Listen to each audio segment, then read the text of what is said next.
ಮಾಜಿ ಪ್ರಧಾನಿ ಡಾಕ್ಟರ್ ಮನಮೋಹನ್ ಸಿಂಗ್ ನಿಧನರಾಗಿದ್ದಾರೆ. ಇಂದಿನಿಂದ 7 ದಿನಗಳ ಕಾಲ ಶೋಕಾಚರಣೆಯನ್ನು ಕೂಡ ನಡೆಸಲಾಗುತ್ತೆ. ಎಲ್ಲ ಸರ್ಕಾರಿ ಕಚೇರಿಗಳು ಇರಬಹುದು, ಶಾಲಾ ಕಾಲೇಜುಗಳಿಗೂ ಕೂಡ ರಜೆಯನ್ನ ಘೋಷಣೆ ಮಾಡಲಾಗಿದೆ. ಇನ್ನು ಮಾಜಿ ಪ್ರಧಾನಿ ಡಾಕ್ಟರ್ ಮನಮೋಹನ್ ಸಿಂಗ್ ನಿಧನದ ಹಿನ್ನೆಲೆ ಎಲ್ಲ ಸರ್ಕಾರಿ ಕಾರ್ಯಕ್ರಮಗಳನ್ನು ಕೂಡ ರದ್ದು ಮಾಡಲಾಗಿದೆ. ಎಲ್ಲ ರಾಜಕೀಯ ನಾಯಕರು, ಮುಖಂಡರು ಕಂಬನಿ ಮಿಡಿತಾ ಇದ್ದಾರೆ. ಇನ್ನು ಮನಮೋಹನ್ ಸಿಂಗ್ ಅವರು ನಿರ್ವಹಿಸಿದ ಜವಾಬ್ದಾರಿಗಳು ಯಾವುವು ಅಂತ ನಾವು ನೋಡೋದಾದ್ರೆ 1972ರಲ್ಲಿ ಸಿಂಗ್ ಹಣಕಾಸು ಸಚಿವಾಲಯದ ಮುಖ್ಯ ಆರ್ಥಿಕ ಸಲಹೆಗಾರರಾಗಿ ಕಾರ್ಯನಿರ್ವಹಿಸುತ್ತಾರೆ. ಇನ್ನು 1976ರಲ್ಲಿ ಅವರು ಹಣಕಾಸು ಸಚಿವಾಲಯದಲ್ಲಿ ಕಾರ್ಯದರ್ಶಿಯಾಗಿ ಕೆಲಸವನ್ನ ಮಾಡ್ತಾರೆ. 1980ರಿಂದ 1982ರಲ್ಲಿ ಅವರು ಯೋಜನಾ ಆಯೋಗದಲ್ಲಿ ಇರ್ತಾರೆ. ಇನ್ನು 1982ರಲ್ಲಿ ಅವರನ್ನ ಆಗಿನ ಹಣಕಾಸು ಸಚಿವ ಪ್ರಣಬ್ ಮುಖರ್ಜಿ ಅವರ ಅಡಿಯಲ್ಲಿ ರಿಸರ್ವ್ ಬ್ಯಾಂಕ್ ಆಫ್ ಇಂಡಿಯಾದ ಗವರ್ನರ್ ಆಗಿ ಕೂಡ ನೇಮಕ ಮಾಡಲಾಗುತ್ತೆ. ಇನ್ನು 1985ರವರೆಗೆ ಆ ಹುದ್ದೆಯಲ್ಲಿ ಅವರು ಇರ್ತಾರೆ.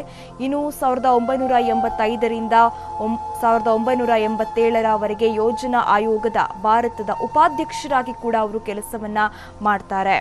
1987ರಿಂದ ನವೆಂಬರ್ 1990ರವರೆಗೆ ಸ್ವಿಟ್ಜರ್ಲೆಂಡ್ನ ಜಿನೀವಾದಲ್ಲಿ ಪ್ರಧಾನ ಕಚೇರಿಯನ್ನ ಹೊಂದಿರುವ ಸ್ವತಂತ್ರ ಆರ್ಥಿಕ ನೀತಿ ಚಿಂತಕರ ಚಾವಡಿಯಾದ ಸೌತ್ ಕಮಿಷನ್ನ ಪ್ರಧಾನ ಕಾರ್ಯದರ್ಶಿಯಾಗಿರ್ತಾರೆ ಸಿಂಗ್ ಅವರು. ಚಂದ್ರಶೇಖರ್ ಅವರ ಅಧಿಕಾರಾವಧಿಯಲ್ಲಿ ಆರ್ಥಿಕ ವ್ಯವಹಾರಗಳ ಬಗ್ಗೆ ಭಾರತದ ಪ್ರಧಾನಮಂತ್ರಿಯ ಸಲಹೆಗಾರರಾಗಿ ಹುದ್ದೆಯನ್ನ ಅಲಂಕರಿಸ್ತಾರೆ. ಅಂದ್ರೆ ಇದನ್ನೆಲ್ಲ ಗಮನಿಸ್ತಾ ಇದ್ರೆ ಮನಮೋಹನ್ ಸಿಂಗ್ ಅವರು ಮಾಡದೇ ಇರುವ ಕೆಲಸವೇ ಇಲ್ಲ. ಎಲ್ಲ ಹುದ್ದೆಯನ್ನ ಅಲಂಕರಿಸಿ ಎಲ್ಲದನ್ನೂ ಕೂಡ ಅಚ್ಚುಕಟ್ಟಾಗಿ ಅವರು ನಿಭಾಯಿಸಿಕೊಂಡು ಬಂದಿರ್ತಾರೆ. ಸಿಂಗ್ ನಿಧನಕ್ಕೆ ಕಾಂಗ್ರೆಸ್ನ ಹಲವು ನಾಯಕರು ಕಂಬನಿ ಮಿಡಿತಿದ್ದಾರೆ.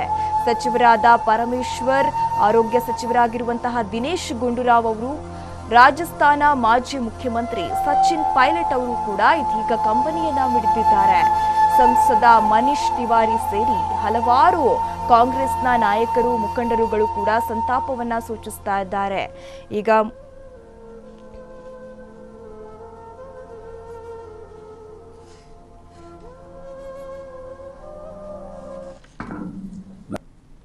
ಇವತ್ತು ಕಳ್ಕೊಂಡಿದ್ದೇವೆ. ಡಾಕ್ಟರ್ ಮನಮೋಹನ್ ಸಿಂಗ್ ಅವರು ನಿನ್ನೆ ಕೊನೆಯ ಉಸಿರನ್ನು ಎಳೆದಿದ್ದಾರೆ. ನಮ್ಮೆಲ್ಲರಿಗೂ ಬಹಳಷ್ಟು ನೋವಾಗಿದೆ, ದುಃಖ ಆಗಿದೆ.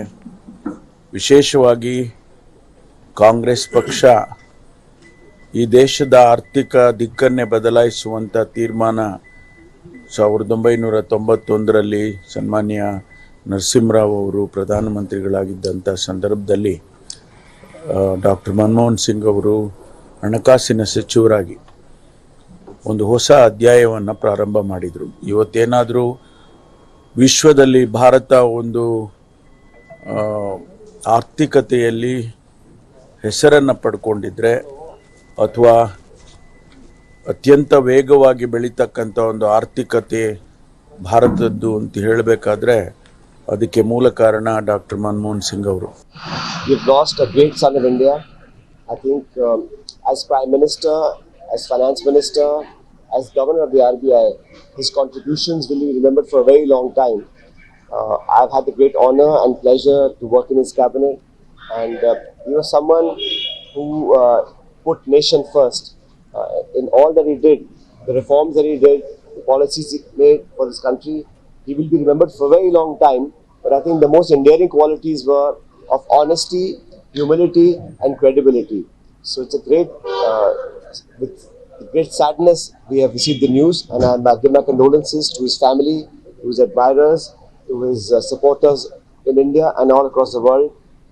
And I hope that in the time to come, India will be able to follow on the path that he showed us.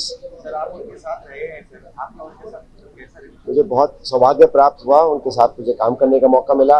एक बड़े विनम्र, शालीन, सौम्य स्वभाव के व्यक्ति थे जो बहुत विद्वान थे लेकिन अहम नहीं था.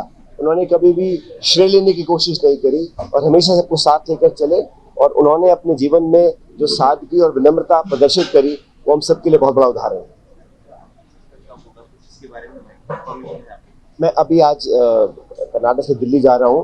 आज अपनी श्रद्धांजलि दूंगा, उसके बाद जो परिवारजनों का उनका स्टेट फ्यूनरल होगा और डिटेल्स बहुत कम समय में आपके पास आ जाएगी.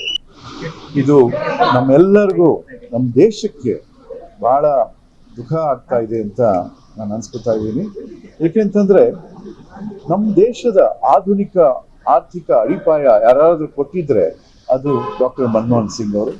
ಮೊದಲು ವಿತ್ತ ಮಂತ್ರಿ ಆಗಿದ್ದಾಗ ನರಸಿಂಹರಾವ್ ಅವರ ಕಾಲದಲ್ಲಿ ಮತ್ತು 10 ವರ್ಷ ಪ್ರಧಾನಮಂತ್ರಿ ಆಗಿ ನಮ್ಮ ದೇಶಕ್ಕೆ ಯಾವತ್ತೂ ಕಾಣದೇ ಇರೋಂಥ ಒಂದು ಗ್ರೋತ್ ತೋರಿಸಿಕೊಟ್ಟಿದ್ರು.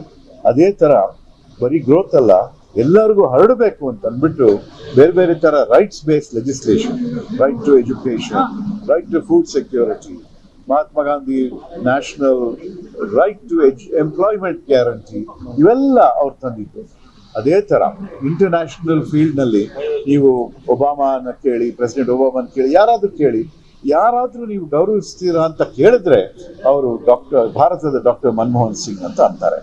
ಅದಕ್ಕೋಸ್ಕರ ಇಂಡೋ-US ನ್ಯೂಕ್ಲಿಯರ್ ಡೀಲ್ಸ್ ಸಂದರ್ಭದಲ್ಲಿ ಪ್ರಪಂಚದ ಏನ್ ರೂಲ್ಸ್, ನ್ಯೂಕ್ಲಿಯರ್ ಕ್ಲಬ್ ರೂಲ್ಸ್ ಏನಿತ್ತು ಅದನ್ನೆಲ್ಲ ಪಕ್ಕ ಇಟ್ಟು ನಮ್ಮ ದೇಶಕ್ಕೆ ಒಂದು ಅವಕಾಶಗಳೆಲ್ಲ ಮಾಡಿಕೊಟ್ರು.